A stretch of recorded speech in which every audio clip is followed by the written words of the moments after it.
I'm here to talk about success, right?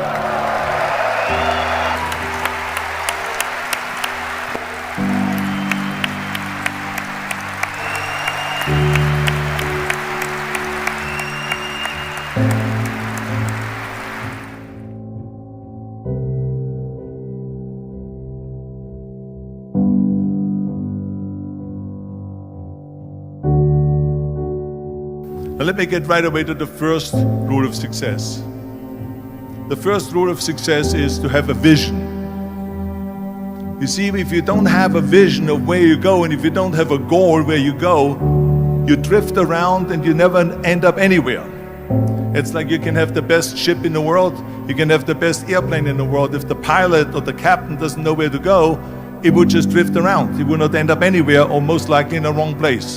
So I was very fortunate that I stumbled onto my vision. I mean, as you know, I was born in 1947 in Austria after the Second World War. And I didn't really like Austria when I grew up. I couldn't wait to get out of there. I couldn't see myself becoming a farmer or a worker in a factory or anything like that. Even though my parents wanted me to stay there and have a normal life. My father wanted me to become a police officer like he was. My mother wanted me just to stay there and marry a girl and have a bunch of kids. But that was their vision, not mine.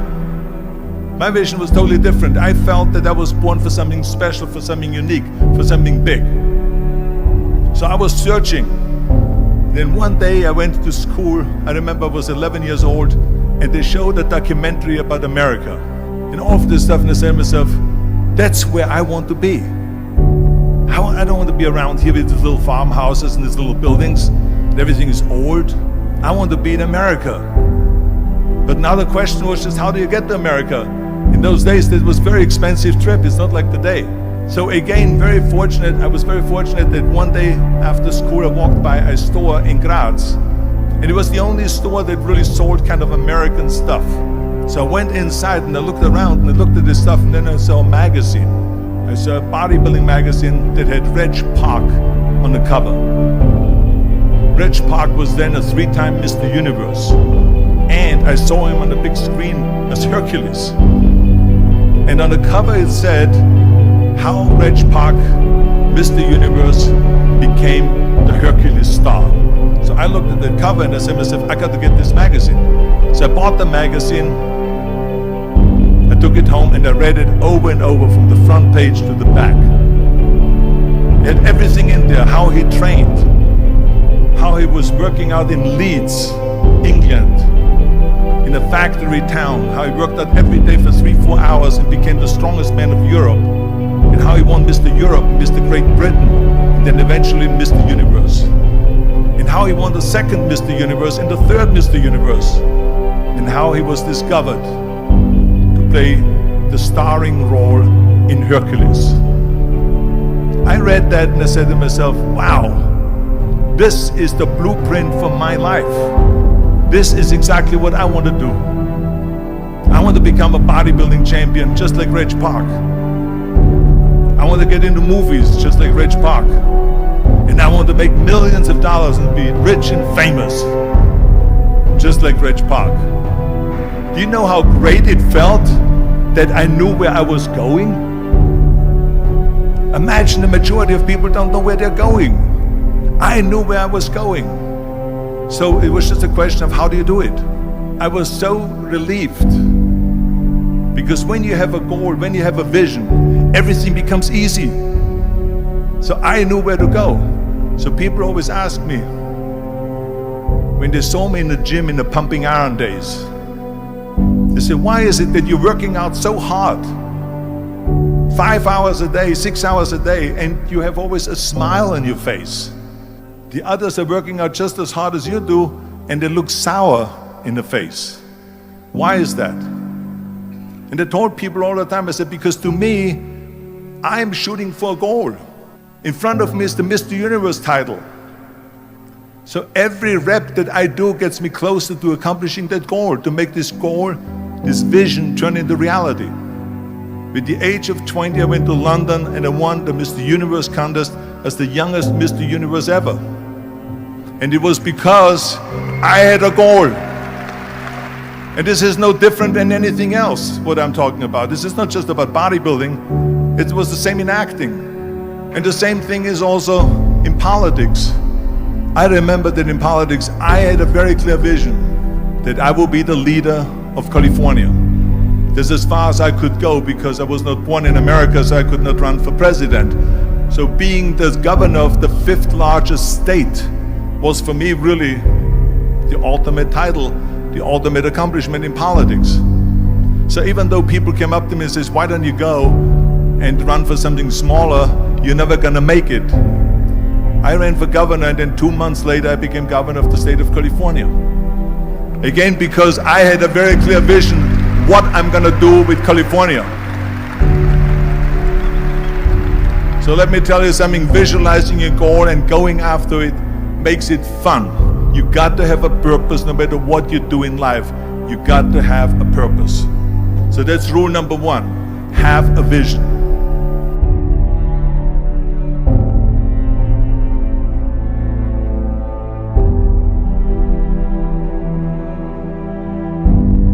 Rule number 2 is, don't listen to the naysayers. Everything I ever did, the thing that I heard out of people's mouth was, that's impossible. That can't be done. Or no. I remember when I wanted to be a bodybuilding champion, including my parents and everyone else around me, said this is impossible. That is exactly what I heard, and of course I proved to the people that it can be done. So whenever someone said to me, it can't be done, I heard it can be done. When they said no, I heard yes. And when they said it's impossible, I heard it is possible. Because I am a strong believer. I'm a strong believer what Nelson Mandela said, that everything is always impossible until someone does it. Well, I'm gonna be the one, I said to myself, I'm gonna do it and I'm gonna show it to them. Maybe it has never been done before. That's perfectly fine with me. But I'm gonna do it. And I did not listen to the naysayers. The same was also when I went into, not just in bodybuilding, they said no. When I wanted to come to America, when I wanted to go to America, they said it's impossible. There's no money that you have to fly even over there. You have no money when you go over there to live with. And what do you think, they're gonna wait for you? They have plenty of big bodybuilders over there. It was all no, and it can't be done, it's impossible. And I remember then that the same thing happened also when I'm into the show business. I won 13 world bodybuilding championships altogether, and now I said to the agent, the Hollywood agent, I want to get into movies. He said, that's funny, Arnold. I asked a studio executive, I say, I want to get into movies. I want to be a leading man. He started laughing. So they all say it's impossible. I said, why is it impossible? He says, because look at how big you are. You weigh 250 pounds. Hercules bodies and muscular bodies weighing 20 years ago. And then they told me, it says, and your accent, even if you reduce all your body weight and everything and have a normal body, I said, your accent, I mean, it will go give people goosebumps. With the German accent, it will get people the creeps. They will get scared. He says, no one in Hollywood ever has become a leading man that had an accent. This is the kind of stuff that I heard. They said, no, you see, it's impossible. And plus your name who can pronounce Schwarzenschnitzel or something like that. No one can pronounce that, so forget about it, Arnold. This is the kind of thing that I heard. Now that's very encouraging, isn't it? But you know something? I didn't give a shit. I said to myself, in bodybuilding I worked out 5-6 hours a day. I'm gonna do the same thing now for acting. And of course I went to college to study English, accent removal, acting classes, and all of this stuff, all day long. I worked and I worked and I worked. And within a short period of time, I made one movie called Hercules in New York, which of course went right into the toilet. But it didn't discourage me. I still had the same vision. And then all of a sudden, I was asked to star in Conan the Barbarian. And after I did Conan the Barbarian, the director at the press conference said to the press, he said to the press, if we wouldn't have had Arnold, we would have had to build one. And the same thing was with Terminator. After we were finished filming Terminator, Jim Cameron said to the press, if Arnold wouldn't have had that accent and talked like a machine, I think the movie wouldn't have worked. So think about that. The body and the accent that they attacked was an asset.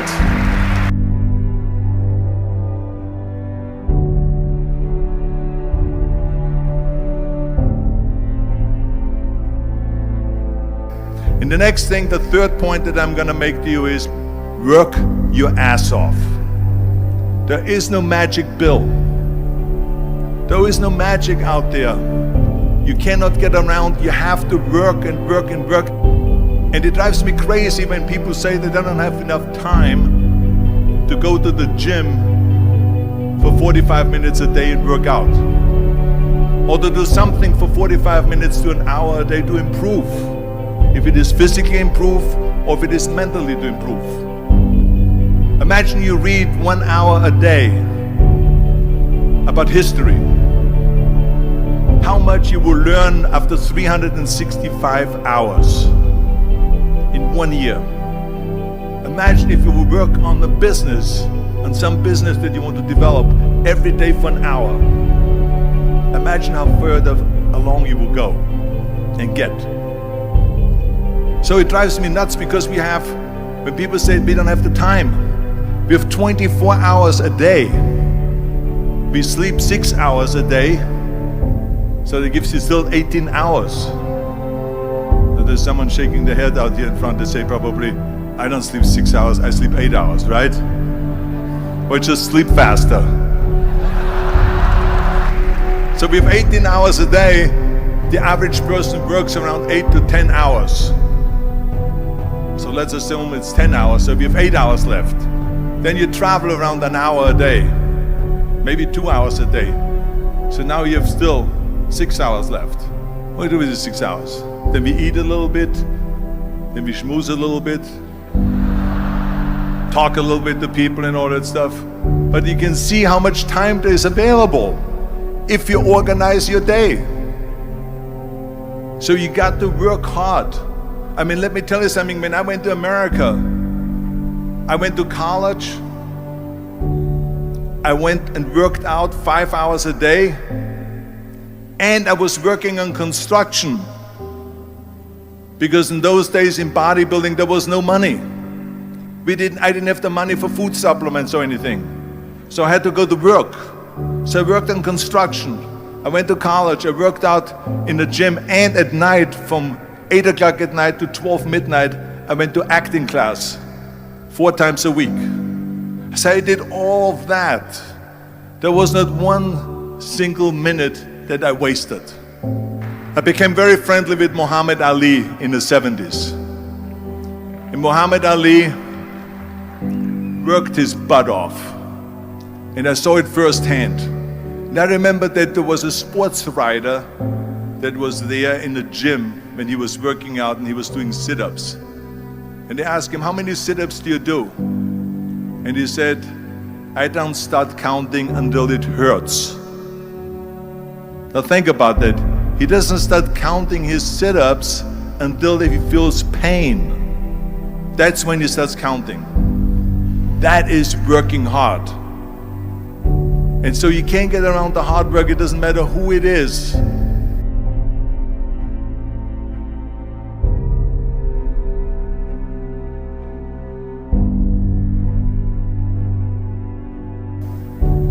Well, I hate plan B. But when you start doubting yourself, that's very dangerous. Because now what you're basically saying is that if my plan doesn't work, I have a fallback plan, I have a plan B. And that means that you start thinking about plan B, and every thought that you put into plan B you're taking away now that thought and that energy from plan A. And it's very important to understand that we function better if there is no safety net. I'm telling you, I've never ever had a plan B. I made a full commitment that I'm gonna go and be a bodybuilding champion. I made a full commitment that I'm gonna be in America. I made a full commitment that I'm gonna get into show business and I'm going to be a leading man. No matter what it takes, I will do the work. I will do the work over and over and over until I get it.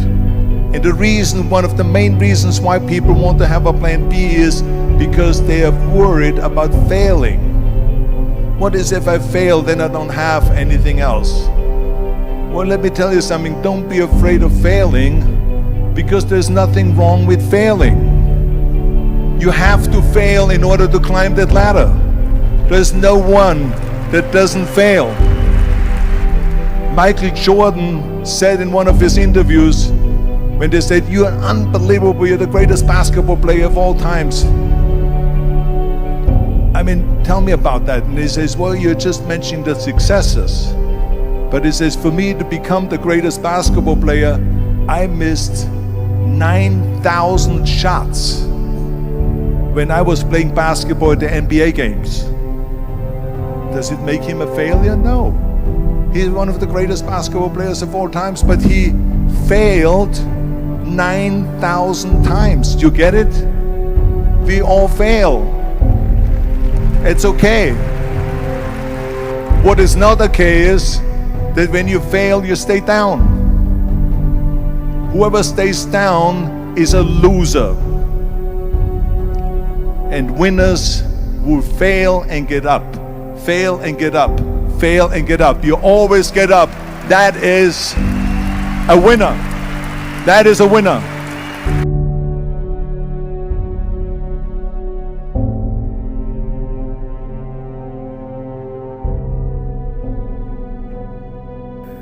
This is one of my 6 rules to success.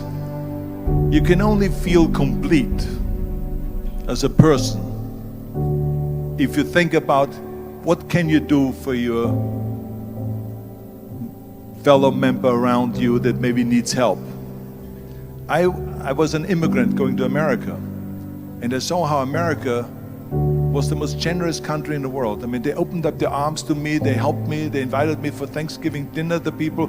They brought me, the bodybuilders in the gym brought me plates to my apartment because I had no plates, I had no silverware, I had no bedware, I had no pillows, I had no blanket, I had no TV, I had no radio, I had nothing.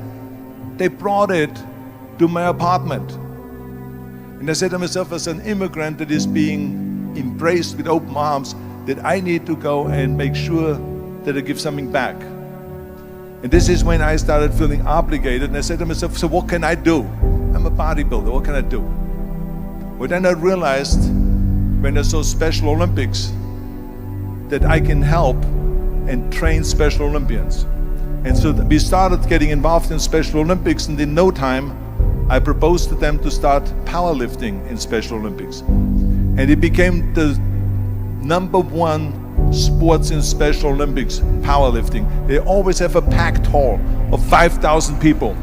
And I became the national trainer and the international trainer of Special Olympics. And I tell you, I felt so good. I felt better than winning a bodybuilding competition, going to one of their competitions and seeing 100 of those athletes from all over the world competing in powerlifting and being happy and being included and being felt that they're equal to all of us. It was the most unbelievable feeling, and this is why I got so excited about it that then after that I started, going around to military bases in America and training our military personnel. Because in those days, bodybuilding and weight training wasn't popular. Now it is. Now when you go to Iraq, to Baghdad or somewhere like that, you see the American soldiers train. They have the biggest facilities. It's like this dome here. This is how big the training facilities are now. So I went from military base to train the soldiers and the sailors, the airmen and all of them. The more I got into that, the more I realized how good it feels to give something back. And that's when my idea came about after-school programs, because after school, when I traveled to all the schools to train students, I saw there was a huge gathering of students after the school was over outside the school. And I asked the school principal, what are all the students doing? He said to me, Arnold, you have to understand that 70% that the kids in our schools, they come from parents where 70% of the parents are both working. So therefore there's no one there picking them up. So that's got me the idea to start after school programs, to keep those kids in school while the parents are working, and to offer them homework assistance, tutoring, sports and fitness programs and arts programs, music and painting and so on. And it became a huge success. Then of course when 2003 happened, where there was a governor's race in California, I said to myself, now is my chance to jump in there and to really give everything. And people said to me, says, are you crazy to run for governor? When you're governor, he says, you cannot go and make movies anymore. I mean, I know that you can't run the state and make movies, of course not. He says, well, you would lose all these millions of dollars. I mean, you're getting 20, 25, 30 million dollars a movie, you will lose that. I say, I don't care. I say, all the money that I made is because of America. My success is because of America. Everything that I've accomplished is because of America. I say, so for me now to give something back for 7 years and not to make money makes no difference to me. I say, I'm gonna do it. And I jumped in the end of the race and did it. And let me tell you something, I'm not poor because those 7 years I didn't get paid. I'm perfectly fine, and it made me feel good that I could give back to America.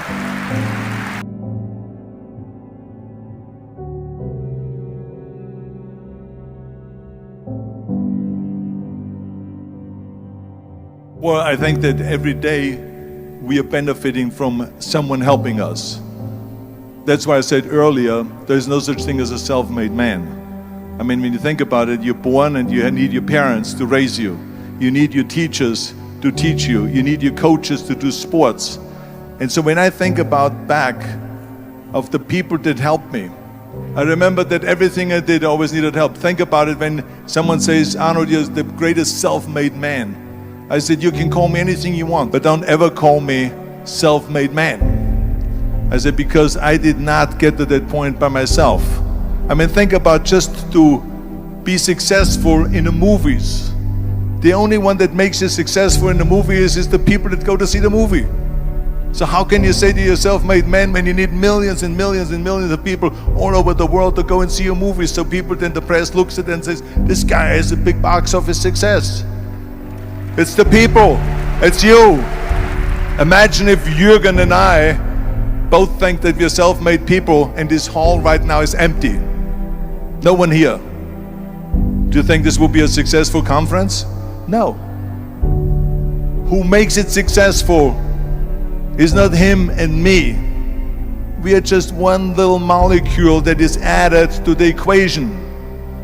But you are the ones that make this conference a successful conference. So thank you all of you for being here today. You are the ones that is making it big.